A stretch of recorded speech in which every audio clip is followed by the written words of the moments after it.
میرا یہ میسیج مساجد کی انتظامیہ کے حوالے سے ہے کہ مسجد کی انتظامیہ میں شرکت کر لینا عین سعادت کی بات ہے، بہت بڑی نیکی ہے، بہت بڑی عبادت ہے، صدقہ جاریہ ہے۔ لیکن اس صورت میں کہ جب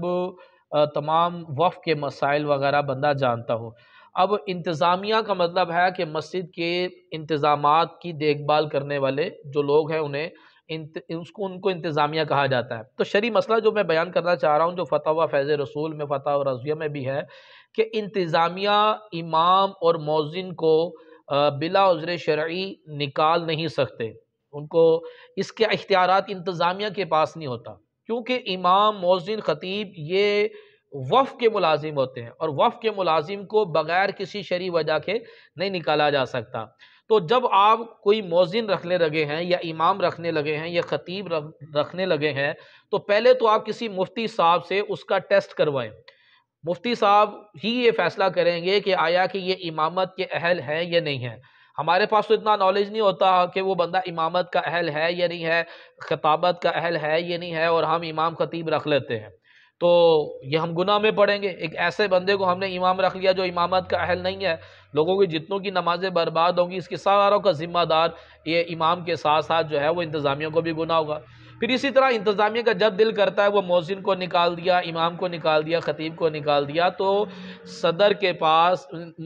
مسجد انتظامیہ کا جو صدر ہے، کمیٹی ہے انتظامیہ کا، یا نمازی کوئی بھی بندہ، اس کے پاس یہ اختیار نہیں ہے کہ وہ اس کو نکالے،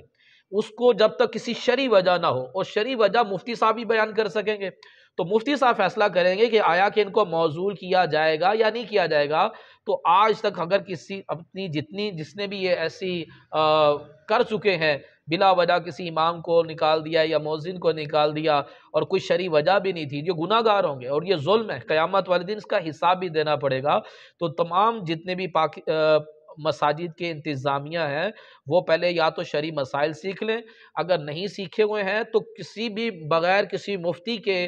مشورے کے بغیر کسی قسم کا کوئی قدم نہ اٹھائیں۔ ایسا نہ ہو کہ آپ سمجھ رہے ہیں کہ ہم صدقہ جاریہ کریں، صدقہ جاریہ نہیں، آپ کے لیے گناہ جاریہ ہوگا۔ تو امام صاحب، امام خطیب کو رکھنے وقت بھی اور نکالتے وقت بھی بغیر مفتی صاحب کے مشورے کے نہ رکھا جائے اور نہ ہی نکالا جائے۔ ہاں، اگر آپ اس گناہ سے بچنا چاہتے ہیں تو جو بھی آپ امام صاحب رکھ رہے ہیں، آپ ان سے 1 سال کا 6 مہینے کا کانٹریکٹ رکھیں کہ ہم آپ کو 6 مہینے کے لیے رکھ رہے ہیں یا 1 سال کے لیے رکھ رہے ہیں۔ 1 سال کے بعد ہم دیکھیں گے کہ دوبارہ آپ کا رینیو اجارہ کرنا ہے کہ نہیں کرنا۔ پھر آپ جب سال مکمل ہونے پر انہیں آپ رخصت دے سکتے ہیں۔ ادروائز بغیر کسی وجہ کے جو ہے نا ان کو تبدیل کر دینا، آئے دن امام تبدیل کر دیا، خطیب تبدیل کر دیا، اور بغیر کسی شرعی وجہ کے، تو یہ بالکل ناجائز اور گناہ کا کام ہے، کیونکہ وقف کے ملازم کا جو بغیر شرعی وجہ کے نکالنا، اس کا یہ شرعاً اس کی بالکل بھی اجازت نہیں ہوتی۔